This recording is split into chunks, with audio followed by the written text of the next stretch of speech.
distinguished professor of Purdue University, and I have to give a piece of information about his biography.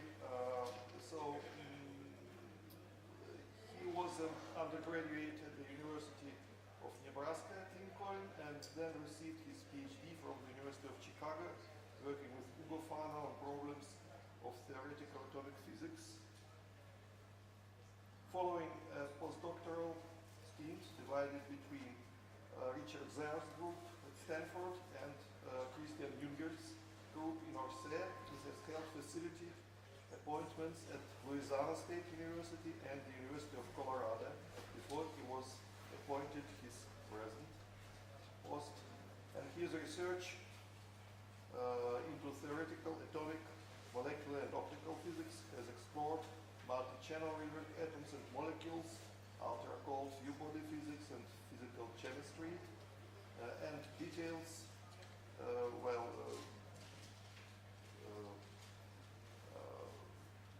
in general, approaches with non-perturbative interactions among atoms, electrons, molecules, and photons. And from my personal experience, I remember very well his paper together with Richard Zer on alignment in cadmium. It was 1982, I remember, yes, and it teached me a lot because it was very clearly written, I remember.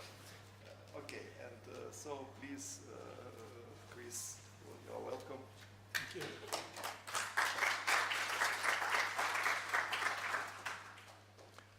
Well, it's a pleasure to be here and to give this tutorial lecture. I really enjoyed the historical-oriented lecture of Barry Schneider and the truly cutting-edge research of Thomas Pfeiffer and the new ideas coming out in laser physics. When I'm asked to give a tutorial, I tend to do something a little different from both of those talks. I tend to really aim it at a pedagogical point of view for the students.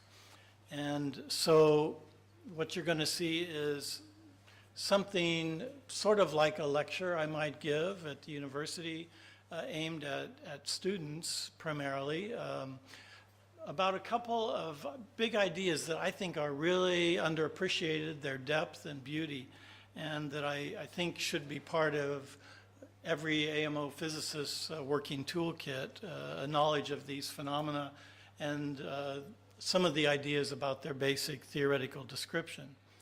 So the first thing I want to talk about is, oh, and by the way, I put a link here if any of you want to download these lecture notes to refer to either later or during the talk. Check my minus sign errors and things like that. So anyway, this will be pretty informal. Please do interrupt me, and I'm going to try to get across, first of all, the idea of the complex resonance. It's especially an idea that has prominence in Rydberg atomic and Rydberg molecular physics, but it has other applications and really, I think, some very broad connections, also ultra-cold collisions, and even I think there's a connection to whispering gallery modes in a micro resonator. So let me try to go through some of the basic ideas, and I'll start, before I really get to the complex resonance, with a discussion of basic Rydberg physics, right? If you have an atom or an atomic or a molecular ion that and there's an outermost electron, like you might have in a neutral system, excited especially to a Rydberg level, then you have an attractive 1/r potential. And basically you can think of, in the total energy landscape of this system, that this 1/r attractive potential converges to a threshold energy, one or more of the energy levels of the ionic system. So if we want to write down the Hamiltonian for this system, we might write down the full Hamiltonian for all the particles in the ion, you might then write the Hamiltonian for the outermost electron, where I've included both the kinetic energy and the potential energy. And in general, there will be a short range potential where things are more complicated. If it's an alkali atom, this would be a fairly simple spherically symmetric screening. But if it's a molecule, it would be obviously not spherically symmetric, or even in open shell atoms, it would in general not be spherically symmetric. But the main point about this short range potential is you can think of it as being negligible beyond some distance, R naught. And well, this idea is much more general than I've stated it here. This long range potential need not be Coulomb. It also could apply to van der Waals forces in ultra-cold collisions, or dipole-dipole interactions, many different contexts you can apply this basic separation of short range, often fairly complicated physics, and longer range physics with a Hamiltonian that's pretty simple and pretty well understood. And basically, I like to refer to this general scenario of separating inner and outer regions as quantum defect theory in its different guises. So if you think what is going on here, you have single channel Rydberg levels, of course, which will penetrate the core if they're not too high in their orbital angular momentum. They'll have some effect on the energy levels, but then a lot of the energy spectrum will look like a Rydberg formula. And that, of course, led to the discovery experimentally by Rydberg that the pattern of energy levels in many atoms can be described by a simple formula like this, where there is, for each symmetry, a quantum defect mu. And of course, this would be 0 if the potential were purely Coulombic everywhere in space. But in the systems we're talking about, it's not. And so this mu represents, in effect, a phase shift of the electron de Broglie waves coming out of the short-range interaction region.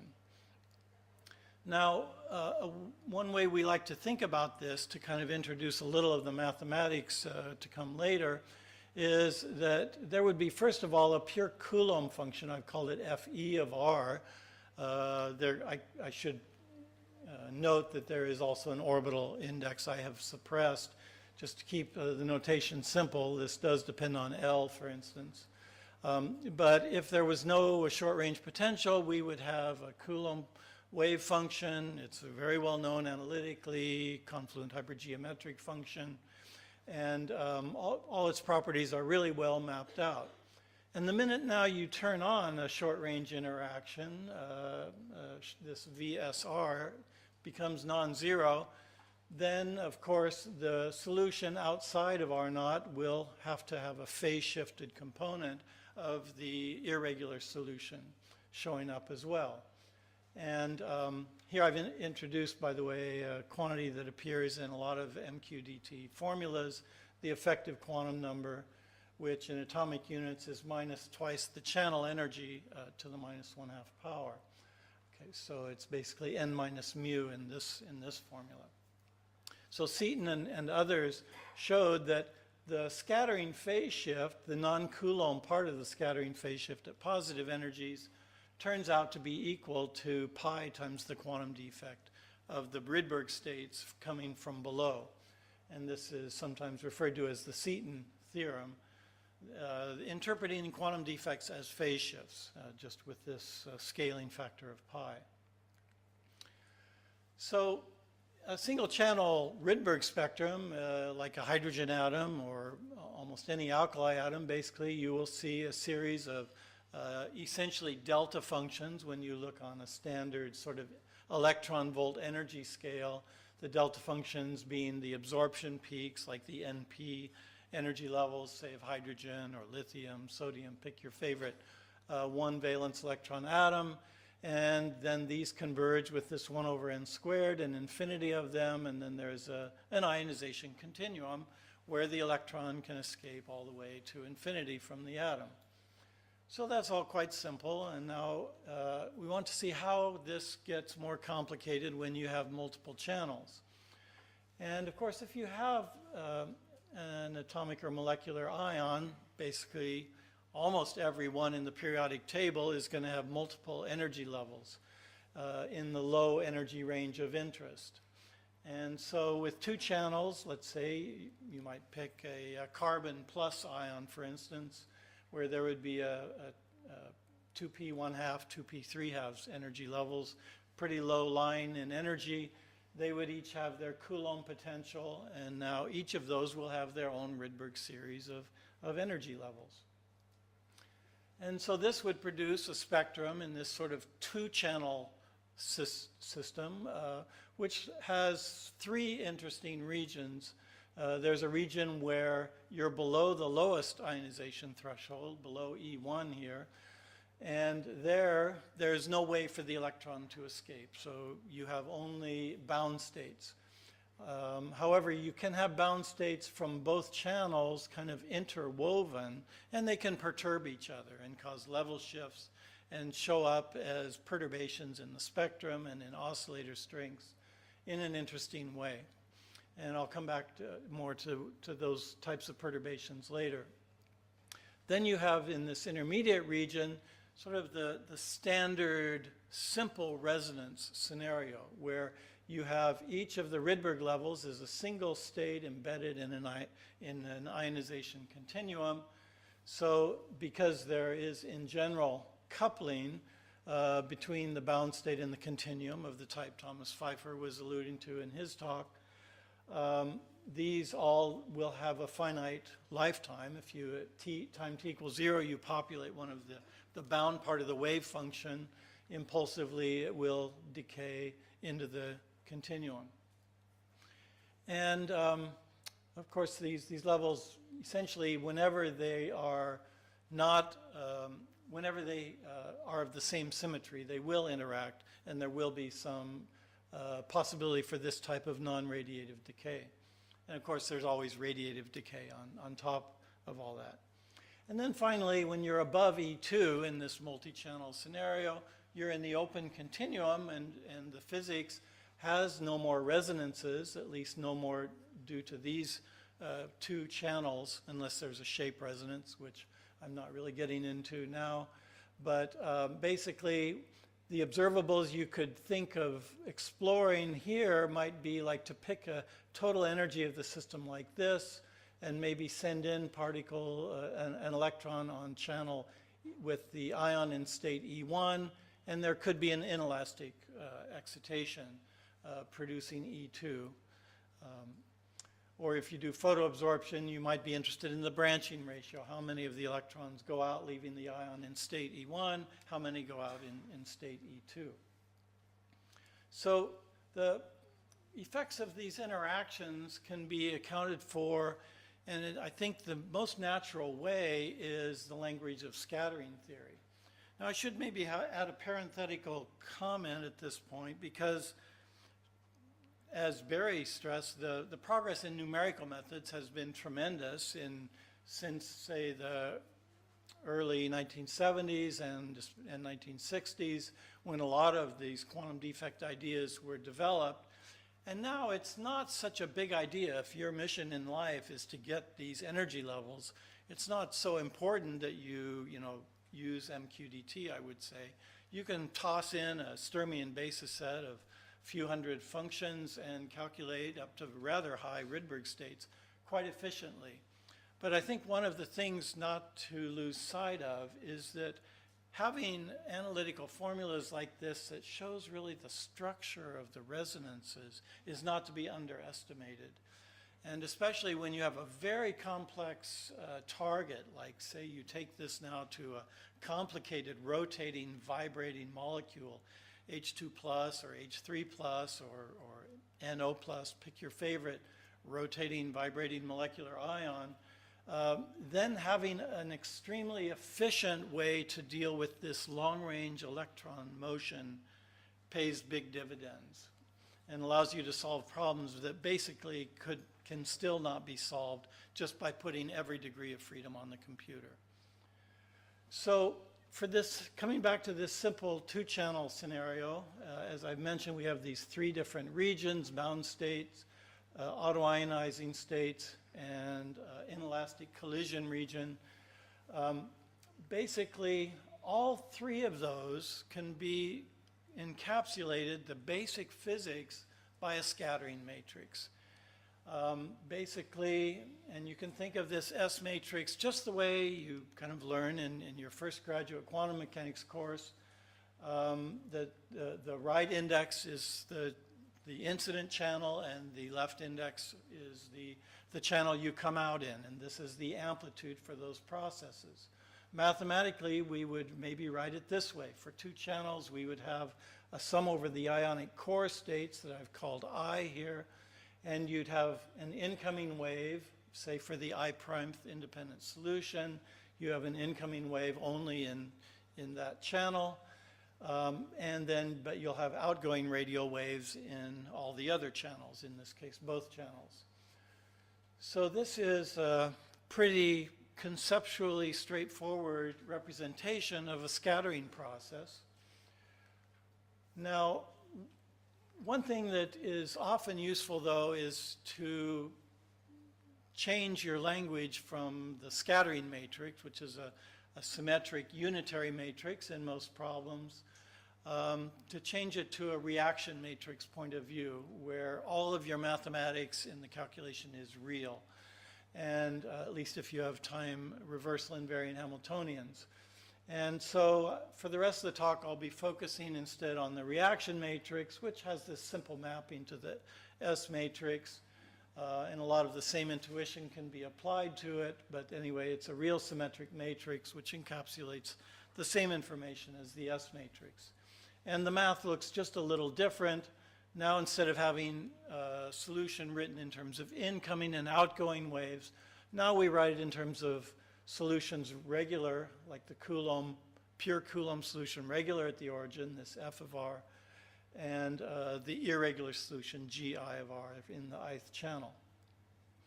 And now one of the miraculous things, or seemingly miraculous thing about the whole quantum defect theory description is that in this picture, this reaction matrix is often almost a constant. It's very weakly dependent on energy.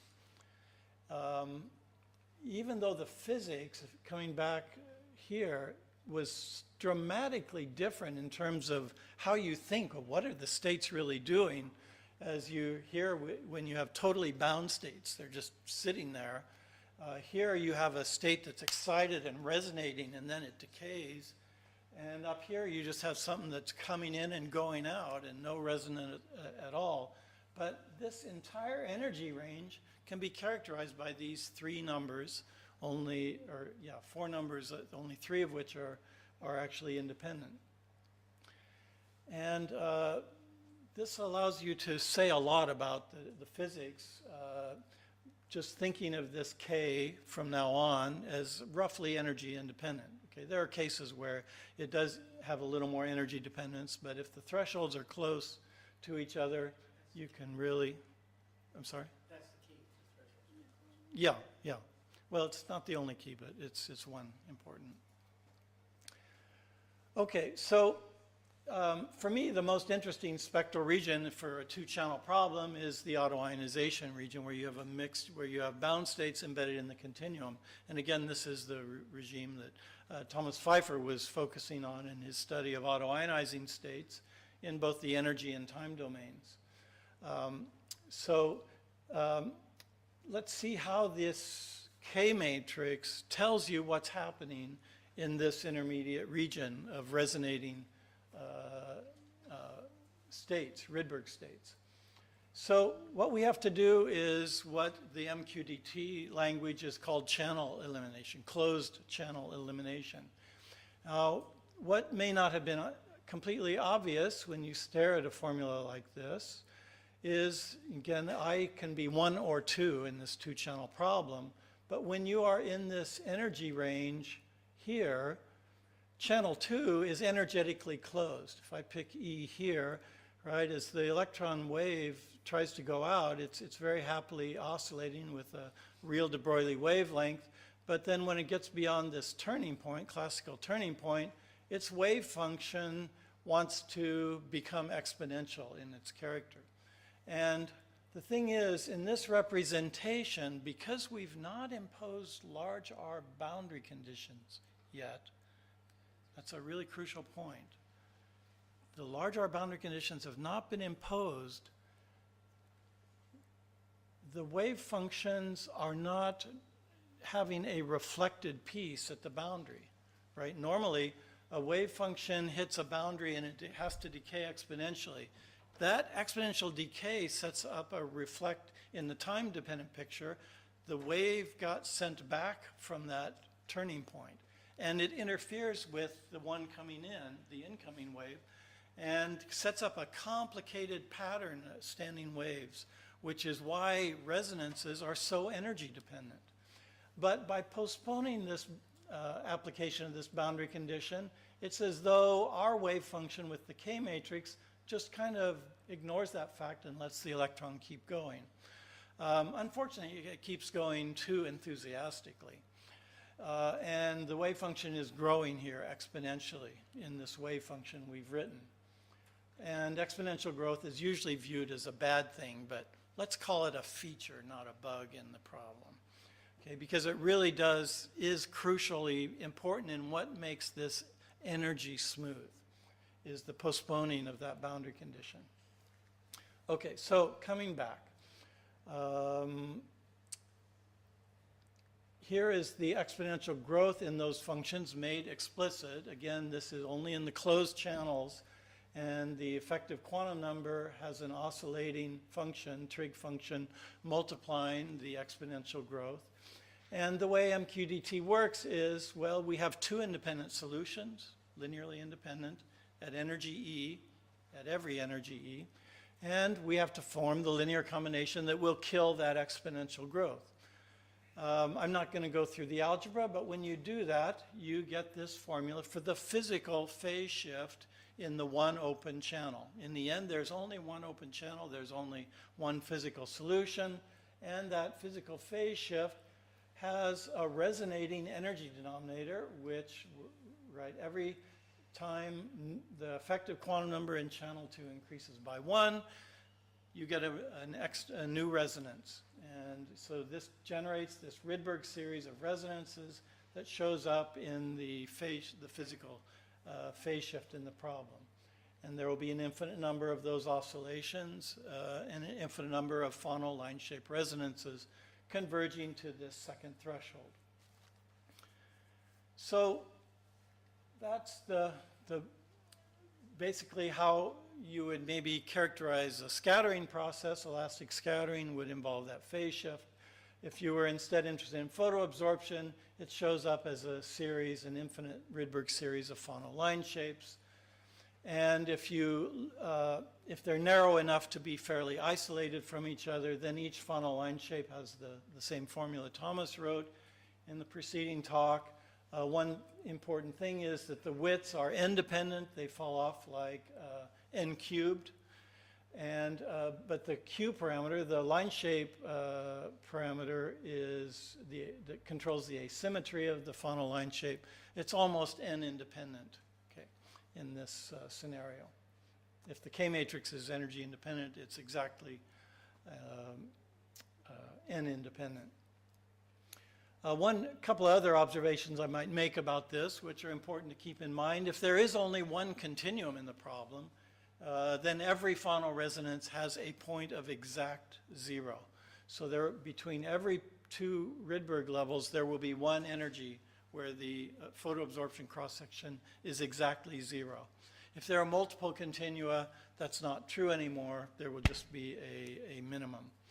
But single continuum problems have this universally true feature. And of course, as I mentioned, the phase shift rises by pi across each resonance. And Thomas alluded to these time domain implications, which I still find fascinating and mentioned in our science paper of 2013. I still think that's an area that needs to be explored a lot farther. Okay. Now, this has all been kind of an introduction. Now, let's get to the meat of the idea I want to present that I hope the students will take back and teach their advisors. A lot of advisors don't know about this, and it's a really cool phenomenon, I think. You know, a lot of AMO physics was trying to understand phenomena like this, going back into the 60s and 70s. And a lot of it is pretty well understood. And to some extent, a lot of atomic physics has shifted to controlling, finding clever ways to control and manipulate, make the atoms or molecules do what you want them to do. And this has generated a lot of interest in the field of ultra-cold physics and in quantum information. You're really trying to make the atoms do things, okay? So just like the 2 and 3 level systems are the workhorse of quantum optics, the 2 and 3 channel systems, if you're manipulating electrons and what they're doing to the ions, these are sort of the workhorse fundamental system for these kinds of manipulations you might want to do to control lifetimes of atoms or change them around or make them decay. In some cases, you might want them to decay fast. Okay, so let's set this up. To understand the complex resonance physics, you need to have at least 3 channels in the problem. You need 3 ionization thresholds. Okay, so in this case, I've indicated 3 Rydberg series converging to 3 non-degenerate energy thresholds of some atomic or molecular ion. These might be different electronic states, or they might be different rho vibrational states, like you see these phenomena in H2 absorption or H3 Rydberg states for that matter. Okay, so the math details I'm not going to get into too heavily, but I'll show a few. And I mostly want to focus on showing you what are some of the phenomenology, what are some of the phenomena that emerge that are really truly novel to this scenario that you really couldn't even see a hint of with only 2 channels. Okay, so basically, the first thing to do is imagine you have a 3-channel K matrix, and I'm especially interested in this region between thresholds 1 and 2. That's the region where complex resonances will emerge. And in this region, you can see there's 1 open channel and 2 open channels, 2 closed channels. So near any resonance in the 3rd channel, those are relatively sparse, especially if they are kind of near the ionization threshold of channel 2. There might just be 1 important resonance denominator coming from the 3rd channel that's going to really be controlling the physics going on. So one way to tackle this is to do a sort of a 2-step elimination of the closed channels. You can start and first eliminate channel 3, and then it basically maps onto a 2-channel problem, but with energy-dependent parameters.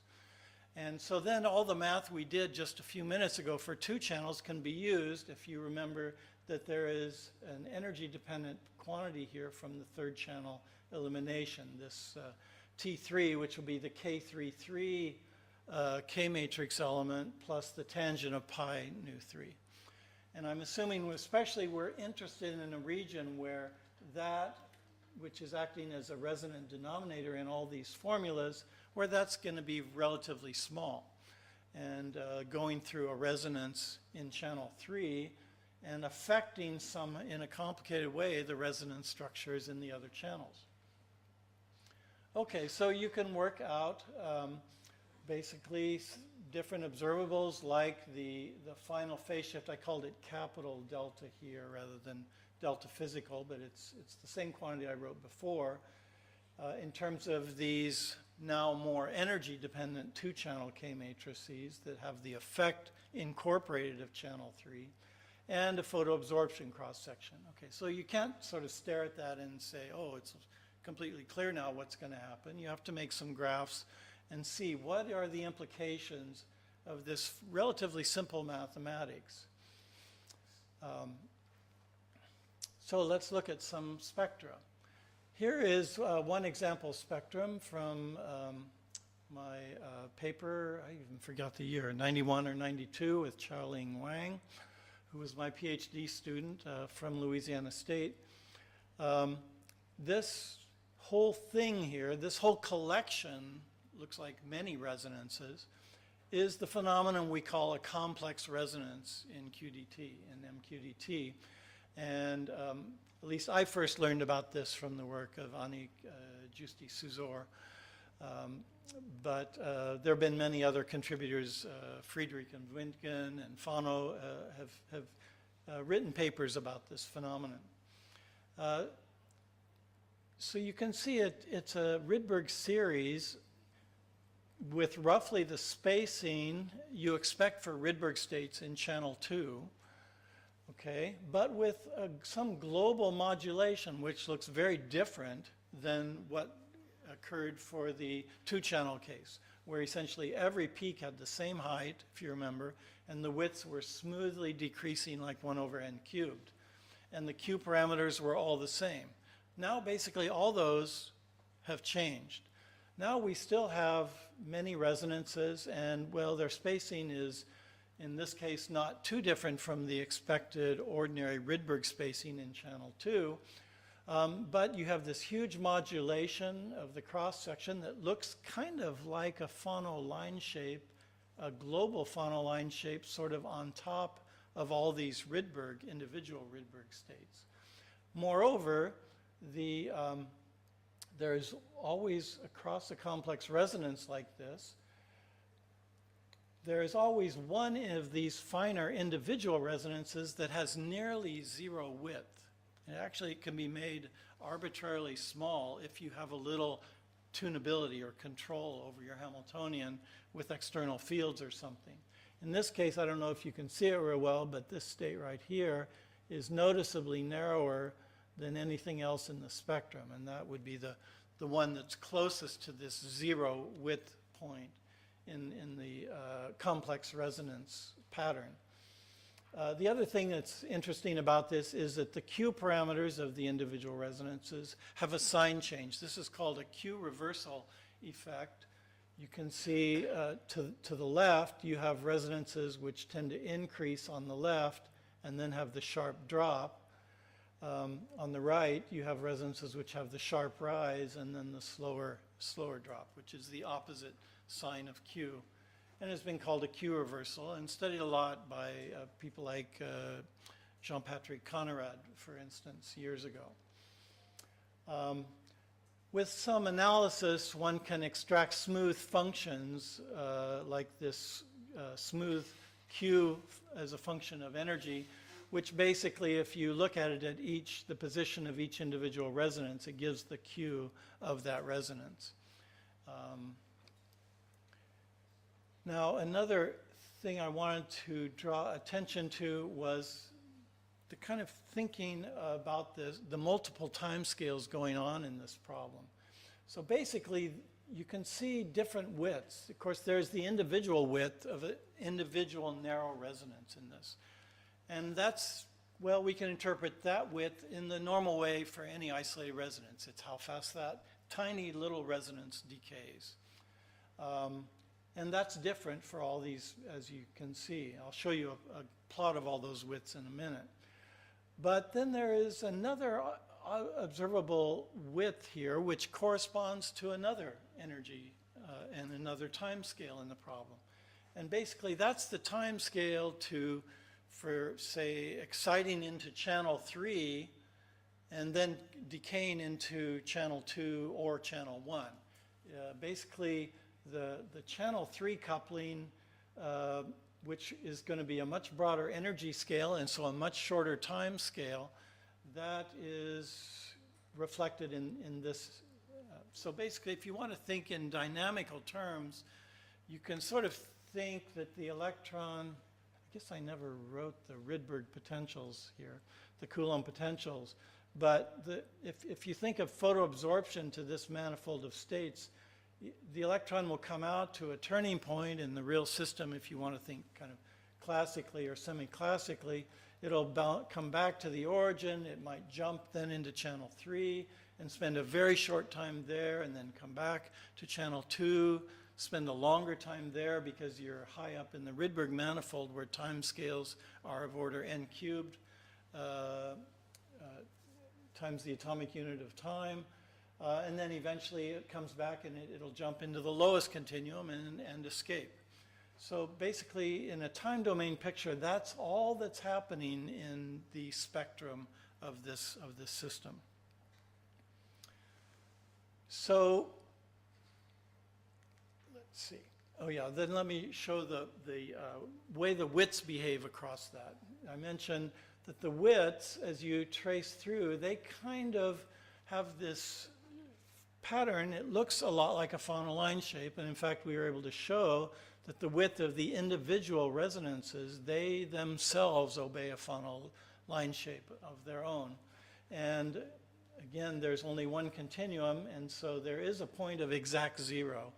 And if you can tune a bound state to that exact zero, it would be infinitely long-lived, at least against autoionization. So there are many experimental examples I could show of this. One of the first I learned about was this one from Christian Jungen's calculation of H2 Rydberg states converging to rho vibrational thresholds. It's a little hard to see because it's been convolved with the experimental resolution of an old Diemer-Chupka experiment. A little more clear here, a case, again, comparing theory and experiment, Brown and Ginter theory in the strontium photoabsorption spectrum, where again you see a faunal line shape with the fine resonances in the highest Rydberg channel closed on top of it, modulating that. And this is an example we calculated for HD, where this is the complex resonance, and you can see one of these near zero width resonances at the center. So this is a familiar, a fairly common example. You see it a lot, but you really don't see it taught much in the textbooks. But I think it's a really fascinating phenomenon that everyone should know about.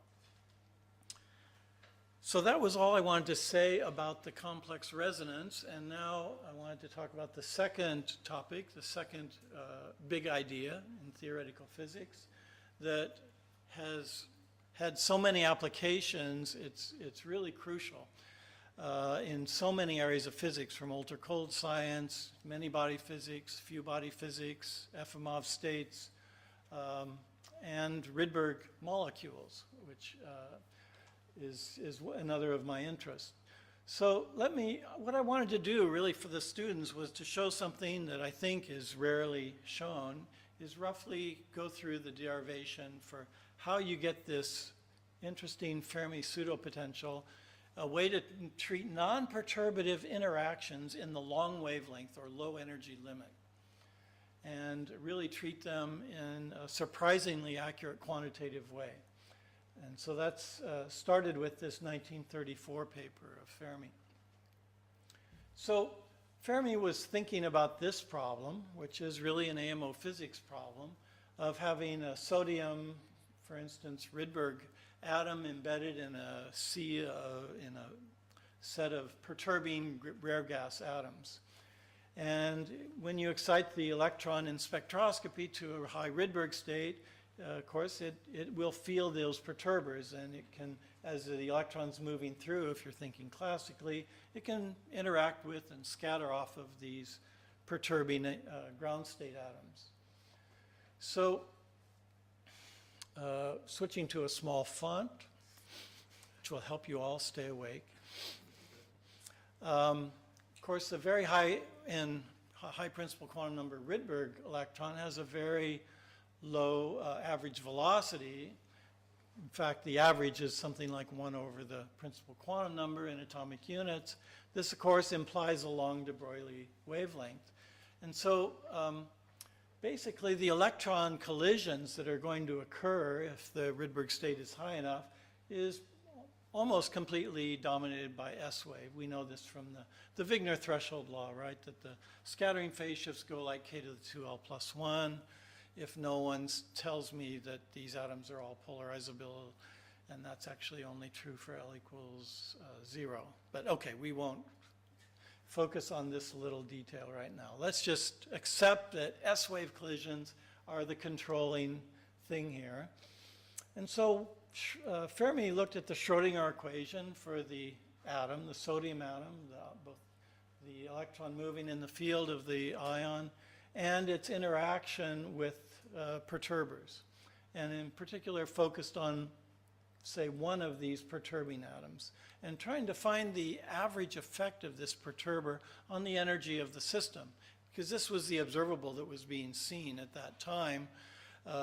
Actually, by Amaldi and Segre were measuring energy shifts caused by pressure broadening, pressure shifts in a gas like this, seeing how it depends on pressure, how it differs for different atoms. And Fermi's theory helped to interpret some of the puzzles at that time. Okay, so basically, if we're looking for this average effect of a perturber on the electron wave function, we can call sort of introduce a quantity that Fermi introduced, think of it as sort of the average wave function in the presence of the perturber. And what we're interested in computing is the average of the potential times this wave function. So here's the Schrodinger equation, and if you now shift to a coordinate system centered on the perturbing atom, the helium atom, and again using the Wigner threshold law to focus just on the S-wave scattering, then we can look at the L equals 0 radial Schrodinger equation of the electron near this perturber. So, well, if we think it's spherically symmetric, we do a partial wave decomposition, we use an S-wave spherical harmonic, divide out the R factor we usually divide out so that the kinetic energy has no first order terms. Then our radial Schrodinger equation in the field V of R of this perturber looks as follows. And an interesting thing that Fermi makes use of is that, well, we're interested in E close to 0. We're interested in near zero energy collision. So let's just drop that term in the Schrodinger equation. Now there's just two terms in the Schrodinger equation, kinetic energy and potential. So if you think, what does, say, a realistic wave function look like at zero energy, we know it'll be something complicated close in, and that will depend on all the details of whatever the electron is inside of. But eventually, if you're at zero energy, when you come outside of the potential, it has to be a linear function. And that's simply because the whole Schrodinger equation, if you're out where V is 0, is just U double prime is 0. Second derivative is 0, and the solution has to be a straight line. And so this straight line, of course, will have a node somewhere, and it turns out that that has a node at the radius of the scattering length. So Fermi's next step is to find this, is to compute this average value of the potential times psi to find the average energy effect. And so he basically wants to do this integral of 2m over h bar squared v psi integrated over some volume containing the perturber. And basically he was able to show that, well, that has to just be if the wave function looks over most of this big volume like a constant times this linear function, constant c, that average is just 4 pi times the spherical harmonics times that constant c times the scattering length. And the proof is actually quite simple. Basically, use the fact that this is psi obeys the Schrodinger equation, and you can replace v psi by the kinetic energy operator. Here, I went up here. And now this integral can be evaluated exactly, and well, without doing the integral by parts, I can just declare a miracle occurred, and you come down to this formula I asserted before. Okay, and so the average value of psi, you can just divide that expectation value of psi by the volume and get a formula for psi bar is simply this constant times y00. Okay, so finally, if you put all those steps together, then what you come down to in the end is this key relationship that effectively this effect of the perturbing atom on the wave function is to multiply by this 4 pi a. So if you recast that in terms of an effective potential, which gives this effect, then Fermi rewrote it this way as 2 pi a h bar squared over the reduced mass of the collision, which in this case would just be 1 approximately for an electron colliding with an atom, and a Dirac delta function for the electron position relative to the position of the nucleus of the perturbing atom. 15 total, okay. Okay, so this is what at least I call the zero range Fermi pseudopotential. You'll see it with other names in the literature. And what's amazing is that we know an electron interacting with a helium or an argon atom, it's much more complicated than a delta function, right? It's got screening of the electron and exchange, all that stuff you have to do with Hartree-Fock theory and configuration interaction and solving the atomic Schrodinger equation. But if you know that scattering length, you can just replace it by this delta function. And the whole key is the de Broglie wavelength is so long that it can't feel the details inside that potential.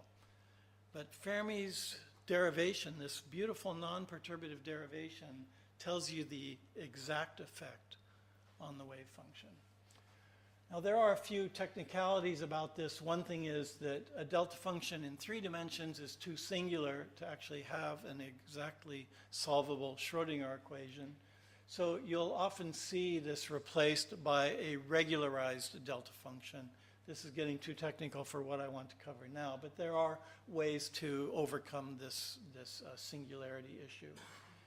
But in particular for kind of wave functions that aren't trying to be too clever, you can just use the delta function. Okay, so like in perturbation theory, if you don't go to high order, or in mean field theory, it's A-okay.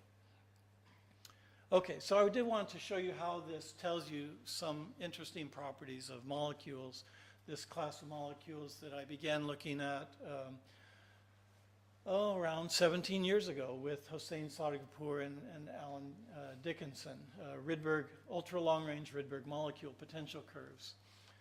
Okay, so basically I want to look at the problem now, which is essentially the same problem Fermi was looking at, but not find just the effect on the atomic energy level. I want to view that as a molecule with its own intrinsic properties of the full system. So imagine a molecule consisting of a Rydberg atom and a perturbing atom, ground state atom, located at capital R vector.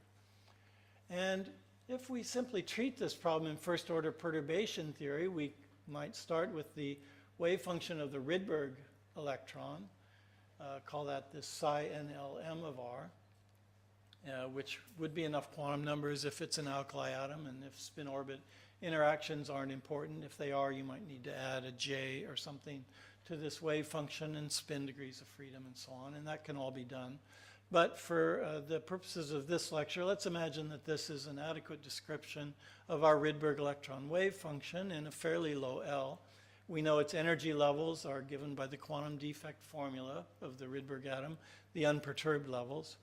And we can find the effect of the perturbing Fermi pseudopotential if we know the electron ground state atom scattering length A, let's assume that's known, just by evaluating the expectation value of this, put the perturber at the vector R, calculate the expectation value integrating over the electron, and, well, delta functions are really nice to integrate over.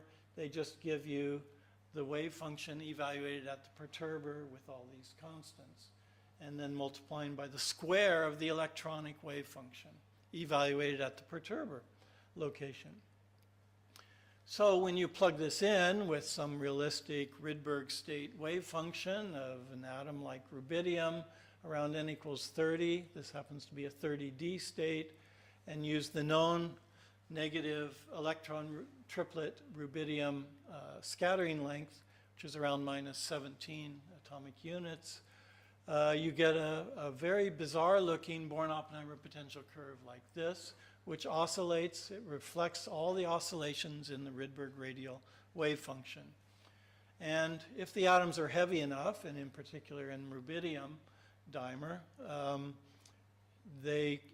it's deep enough even to quantize observable vibrational levels in these potential wells. And you have a closed form Born-Oppenheimer potential curve for this Rydberg molecule with the internuclear distance huge here, 1500 Bohr radii. A very unusual molecule, very weakly bound on a chemical scale, only 100 megahertz. So it's very easily destroyed and very hard to create. But those states are there. They are in the Hilbert space of this molecule. I don't want to say much about the experiments, but a beautiful series of experiments starting with Tillman Pfau in Stuttgart has succeeded in confirming basically the ideas I just summarized. But I think I have time to show you one other thing about the Rydberg molecules, a second scenario with that second qualitatively different effect of that one term in the Hamiltonian, the Fermi pseudopotential in the Hamiltonian. And basically, one thing that happens in all Rydberg atoms and molecules, if you get high enough, the quantum defects are zero, because there is a centrifugal barrier preventing the electron from penetrating close into this interaction region where quantum defects are created. So basically, you should think of n equals 30, if you think of the whole spectrum of an n equals 30 Rydberg atom, as having a few low L states and many, like beyond about all of the states from L equals 3 or 4 to 30 or 29, having zero quantum defects and being energetically degenerate. And of course, then you have to use degenerate perturbation theory, which I think is kind of an oxymoron, this term, because I think degenerate perturbation theory is often describing almost always very non-perturbative effects. Because when you have a high degeneracy, the wave functions can superpose to do interesting things. Something that in first order perturbation theory, they're just stuck, okay? And they just, they find their average energy of this operator, okay? That's not so interesting. But in degenerate perturbation theory, they want to come together, all these wave functions, to lower your energy. So basically, if you do a degenerate perturbation theory calculation in this problem, and you take all these degenerate L's starting around 3 or 4 to n minus 1, then you find you can actually write a Hamiltonian which is separable and very easy to diagonalize on the back of an envelope. And let me skip down here to the what you end up finding for a separable potential is there's just one non-zero shifted energy eigenvalue, and the rest stay unshifted at 0. But this one is very interesting. It has made a wave function that put a lot of density right on top of this perturbing atom. And it produces, again, oscillatory potential curves, now 2 orders of magnitude deeper than in the non-perturbative case. And that ability of degenerate perturbation wave functions to superpose makes what we call a trilobite molecule wave function that puts a lot of electron density right on top of the perturber. So again, a lot of these ideas have been verified now experimentally. There are some references here which I won't dwell on. You can find them in the notes if you are interested in this topic and want to see some of the more interesting things. There's another class I haven't had time to talk about, the butterfly Rydberg molecules. We had a joint theory paper with the experimental team in Kaiserslautern of Herwig Ott and Thomas Niederprun, who observed those butterfly Rydberg molecules last year, and really saw vibrating states with huge electric dipole moments sitting in these peculiar oscillating Born-Oppenheimer potential wells.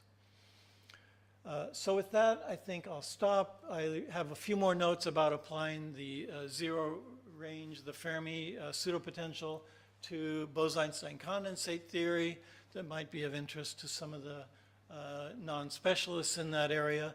But I think in the interest of time, I won't cover that now in this lecture, and I'll open the floor to questions.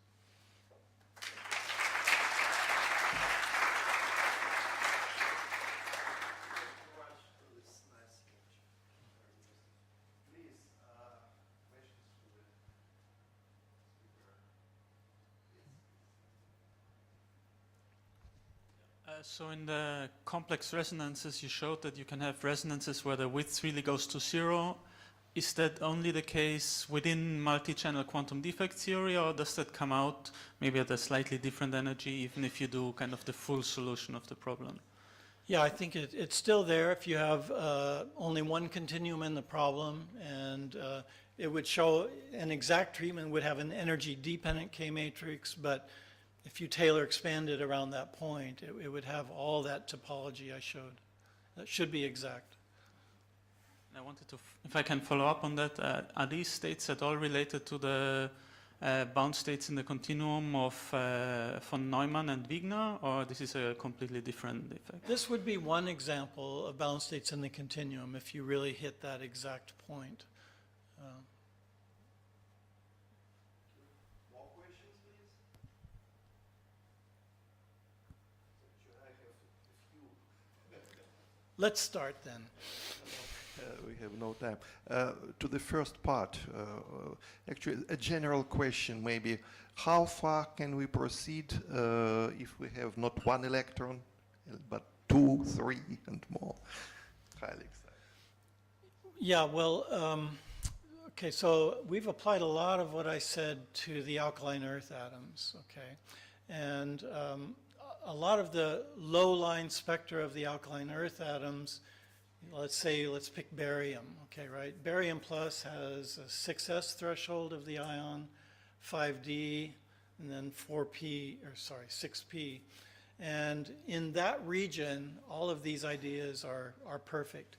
If you start to go up where both electrons have comparable quantum numbers, the systems tend to be very unstable.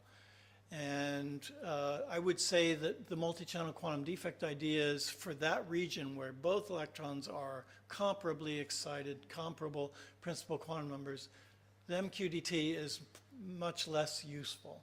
It's still, in principle, an exact description, but you would have to include the energy dependence of all the parameters, and the number of channels is also exploding, so it's less useful if you say you go up to a 15s, 15p type state of barium. I see. Thank you. Maybe a more particular question also to the first part. This system like double charged noble gas ion, yeah, P4, yes? So there are these three terms in LS coupling, triplet P, singlet D, and singlet S, and this is what you could treat. Did somebody do that, this particular system? We've done, Francis Robichaud, when he was a postdoc in my group, did photoabsorption studies of the halogens, which have an electron in the field of this P4 type ion. And you do see some very rich patterns of autoionizing resonances. I think his paper might have been around 92 or 93. By this approach, as you showed. Yeah, I mean, it also included an ab initio R matrix calculation of all these MQDT K matrices as well. But we didn't do so much analysis of these particular aspects. It was more just trying to compare with experiment in that paper. Thank you. Maybe the last one, to the last part. So you have this zero range potential, right? Then you can try to find, as you showed, wave function in this potential, in fact. And then you can use it in calculations, for example, photoization of molecules. Yeah, you have initial state and then you have final state, which you can. Did you do that or somebody else? I had one student who looked at, for instance, photoionizing things like xenon-argon dimer. Okay, and in the vicinity of the ionization threshold, where basically it's one electron coming out of, say, xenon, and then being perturbed by the argon, as the electron comes out at very low energy by this argon atom, and showing some of the effects. So there's a JChem Phys paper, I think 1989, that used that. But I would say it's a rather limited energy range where that's useful, because the electron has to be very slow to justify the approach. But in that region, it works fairly well. Okay, I think I would stop. Maybe somebody else wants to ask you, please. So the first part you suggested that one can now also use quantum chemical methods to... Sorry. So in the first part you suggested that one can use quantum chemical methods with large basis sets to replace MQDT. Is this also true for the second part? So can you, is it, because the binding of this long-range Rydberg molecules is very different. So would you get the same binding potentials also from a quantum chemical calculation with sufficiently large basis sets? That's a challenge I've put to quantum chemists at times, and I think the current answer is it's really hard, and the quantum chemistry codes are not really designed for that. But there have been some attempts. I know Michal Tarana in Prague has had some success, but maybe more lower quantum numbers, maybe around 10 to 15. And I believe there's a Chinese group, I forget their name right at the moment, that is also attempting to see what has to be done to the quantum chemistry codes to do this. I mean, yeah. And follow up. So this oscillatory nature of the potential, in that scattering picture, it comes naturally from the oscillations of the wave functions. In a orbital-based picture, it would come from avoided crossings of many different potential curves, just like in not covalent necessarily. bindings? No? In some cases it does. I know where the butterfly state comes through the P, there can be avoided crossings between the butterfly and the P. But like the first order type of perturbative treatment, there's no other potential curve around to have avoided crossings with. But I would say, yeah, possibly for the trilobite and the butterfly, there are regimes where there are lots of avoided crossing, making extra bumps and non-adiabatic couplings. Somebody else? Well, if not, let us think again.